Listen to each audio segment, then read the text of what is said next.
So thank you very much for that introduction, Nina. Just to say, yes, that I'm former head of department at the Department of Landscape Architecture at the University of Sheffield. My interest is in the relationship between urban natural environments and people, particularly focusing on health and well-being. And more recently, I've become more interested in and more involved in sort of grassroots projects that seek to connect people with nature, and particularly sort of community-based and community-led projects. So I'd be talking about my experience of landscape architecture, but with particular reference to those projects. So let me just see if I can share my screen, okay. Let's see how we're going with that.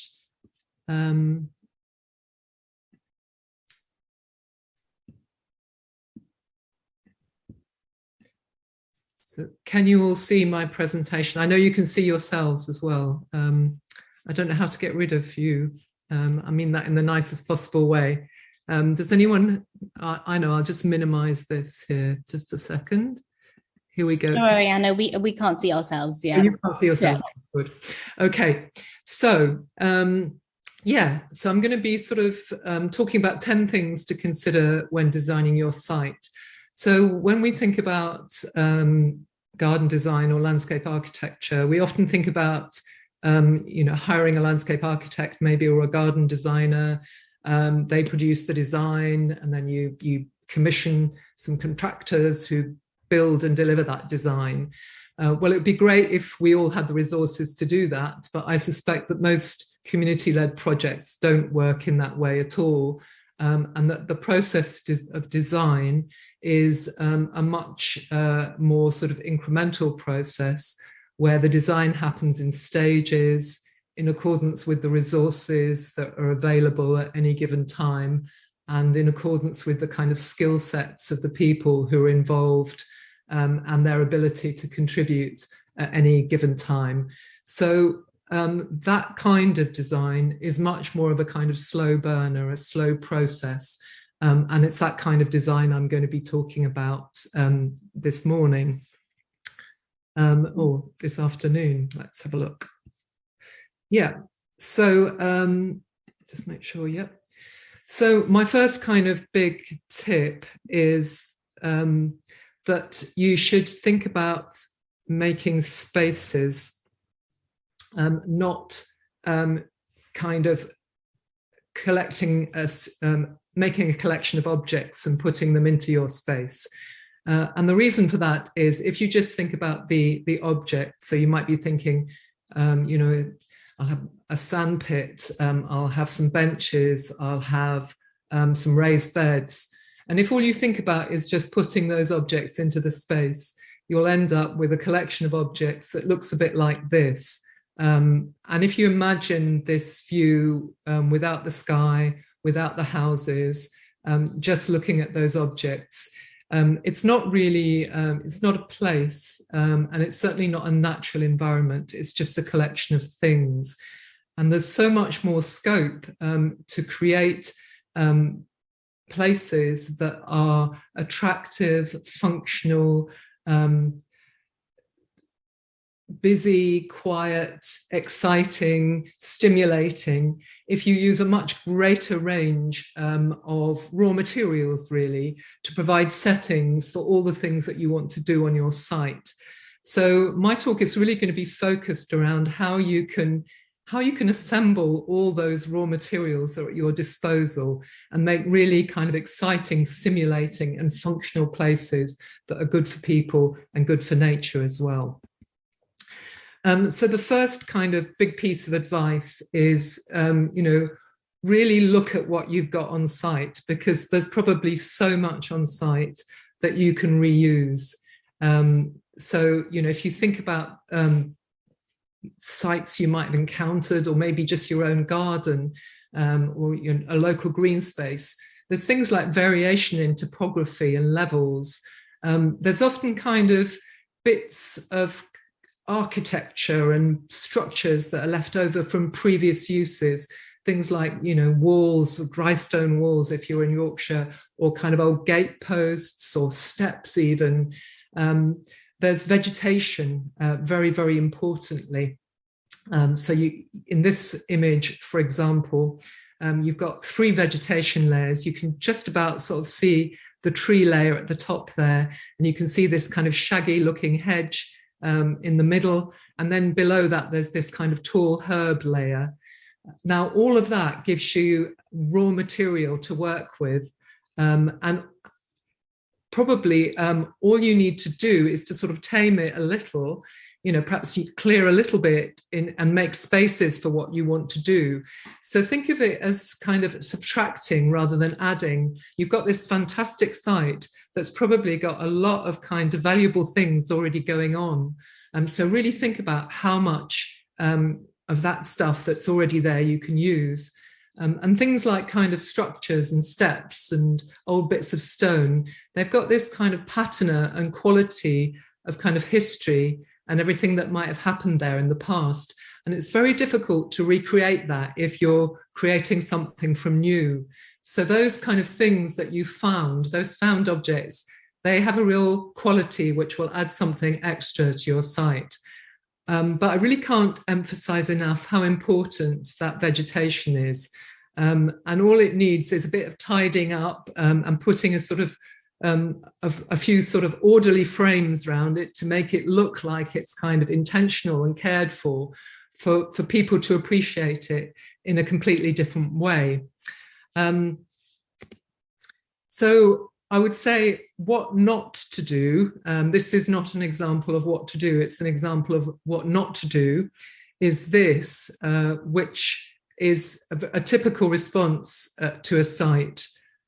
Before kind of building on it. There's this kind of feeling that you've got to kind of clear everything and erase everything that's there and start out with this kind of empty space. And it is tempting because I think it gives you a sense of control, and I think it can be very, very overwhelming when you've got this kind of wild and unkempt site, and there's this kind of reaction that we need to sort of tame it somehow. And I think by clearing it in this way, we often feel like we're in control. But I can assure you that if you do that, you will almost certainly regret it. And so, a sort of softly incremental approach, really looking at what you've got and really trying to use that as part of your design, I would suggest is going to be the right approach. One of the things that you can look for are signs of wildlife, because if you're taking on a neglected site that's been abandoned for a while, you can guarantee that there's probably already a lot happening there. So you probably have quite a lot of insects that are populating that site in lots of different ways. There's probably fantastic bird life. If you've got shrubs and things with berries on and trees, there's going to be lots of birds using that site already. You might even have foxes and badgers and all sorts of things. So really kind of checking it out and seeing what there is, and seeing if there's a way of kind of retaining some of those habitats and not disrupting them too much. And then adding in more of the right stuff can really kind of protect what you've already got there, but it can also provide a springboard for many more things to start inhabiting and living on your site. And it's really important to remember that urban nature counts. Even small patches of urban nature can make a big difference to urban biodiversity and to animals' ability to thrive. It's also really important to remember that most people find animals, birds, and even insects very, very fascinating and interesting, and children particularly are really fascinated by living creatures. And there's a lot of evidence that suggests that just watching animals can have a really, really therapeutic and positive effect on our physical and mental well-being. So it's a kind of win-win situation.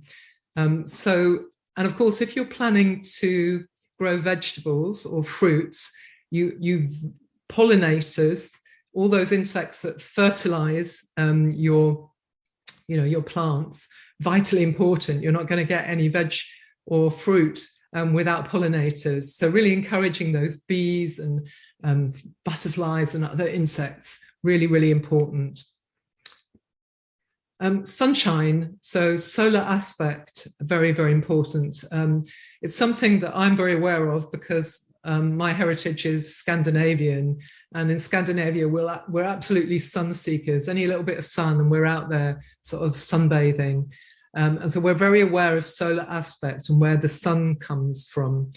And if you're going to have a really comfortable space, it's really important for people to feel warm and sheltered from the wind. And so understanding where the sun comes from and how to really exploit that, really, really important. You can see in this image, you've got people out in the sunshine enjoying themselves. But of course, shade can be important on really hot days too. So factoring that into your thinking about the site is essential. Most veg needs at least 6 hours a day of sunshine. And if you want to grow things like tomatoes, you need at least 8 hours a day. And so you need to remember that the sort of south and west facing slopes are going to be the, or the places that face south and west. They're going to be the places with the most hours of sunshine. So think about how you can use them to grow things, or as sort of sitting out or gathering spaces for people. Thinking about what's happening around your site can be really, really important, because it can really influence the experience of being on the site itself. So if you've got an amazing, amazing view, as this community garden in Scotland has, then make use of it. You know, if you can have a sort of a sitting space at the top of your site with a few benches, gathering space for people to sit and look out at this, that's an absolute gift, because people always want to go there and enjoy being there. There's something about a view that's really helpful and really interesting. Equally, if you've got things around the site that are noisy or noxious smells, air pollution, you might want to think of creating some barriers and buffers to prevent that kind of impinging on the experience of being on the site. So important to be aware of what's going on around you.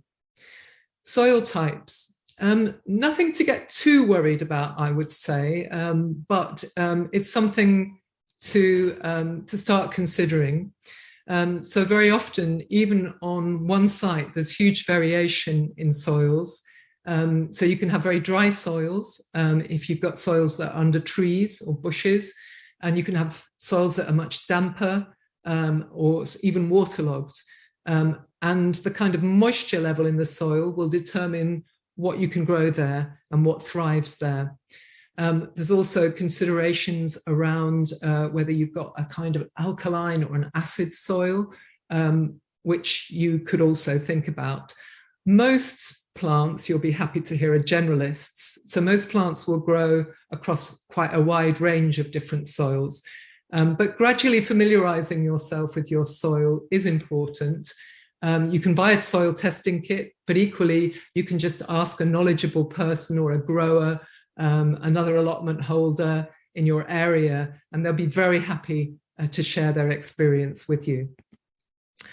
Very important to do a check for things like sharps and noxious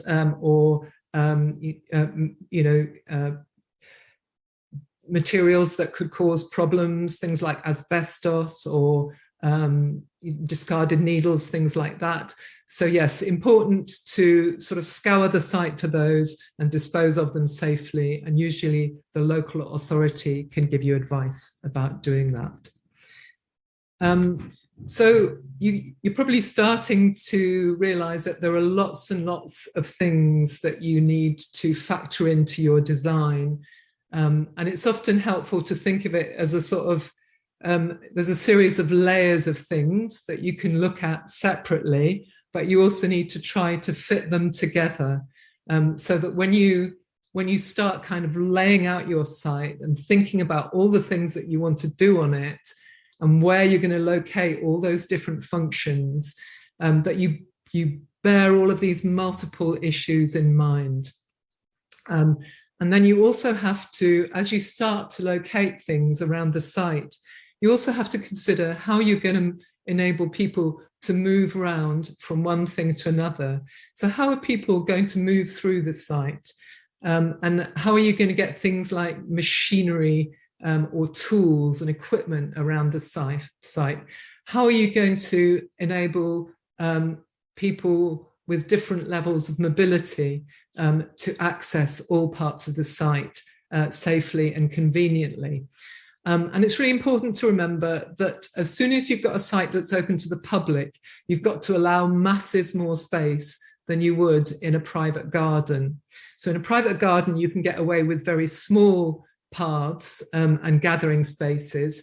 In a space that's open to the public, it's going to have to be much more generous. So you just got to think, if you've got a party of just 10 school children, say, arriving, and what will happen is they'll arrive, and what you'll need to have a sort of threshold space where they can all gather together, and then that you can welcome them and talk to them and explain what's going to happen, and that needs to be quite big. So there are all these sort of important considerations around movement, and this image shows very nicely what you can do. Obviously, it's a much larger site, but you can see that several paths are coming together. You can see that there's a nice little bridge which provides this kind of focus. And you can see that it provides a kind of gathering space and a node.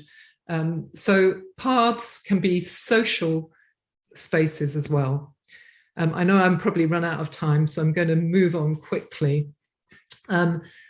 Just a suggestion that each kind of setting you have, each facility you have, try to make it as multifunctional as possible and try to connect it with other things in your site, because that way you'll get more value out of each thing. So just a raised bed, if you provide a seating edge to that bed, you've already got something that does two things. And then if you provide, if you provided a shady spot where people could park their buggies with sleeping children in, that enables someone to pull up some carrots, sit and have a cup of tea, and keep an eye on their child all at the same time. And that's, the way of kind of creating these spaces that are multifunctional and have kind of vibrancy and interest. And if there's some beautiful vegetation or a nice view happening at the same time, then you've got even more going on, an even richer space. So the last point is that there's some really important facilities that you'll need to think about, if not in the short term, then in the long run. And it's always a good idea to have a sort of strategy for how you're going to manage those that essential infrastructure, if you like. So something around site security, that unfortunately urban kind of community gardens are vulnerable to theft and vandalism. So you might need to think about how you're going to work towards creating a secure boundary. You might want to think about how you're going to work towards creating secure on-site storage for tools and other equipment.